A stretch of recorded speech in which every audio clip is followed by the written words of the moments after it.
But what's some things that you think people misunderstand when thinking about eating disorders or disordered eating?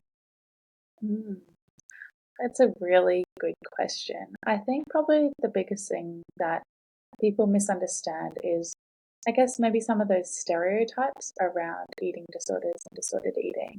I think a lot of the time when I talk about, okay, I work with eating disorders, a lot of people imagine in their head that it's, you know, probably someone experiencing anorexia, someone in a tiny body, extremely malnourished, um, and often that, sometimes people believe it's a bit of a choice when in reality, if you speak to anyone with an eating disorder, they'd say it's definitely not a choice. They wouldn't choose this on their worst enemy. Um, and it's very, very debilitating. It affects all areas of people's lives. Um, but it also doesn't discriminate.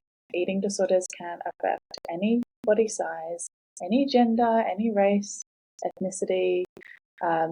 They can affect all sorts of people. So, I think that is extremely, interesting to remember in this kind of world that we live in where we are constantly told messages over and over about what we should look like, or we might find, comments about people's diets and weight are, just thrown out casually all the time by, just people, friends, family members, the media, everything. And, we don't know, how that those comments that people say might affect someone.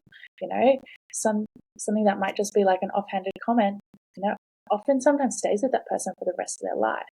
And so we've got to remember that we don't know anything about people's relationship with food and their body just by looking at them.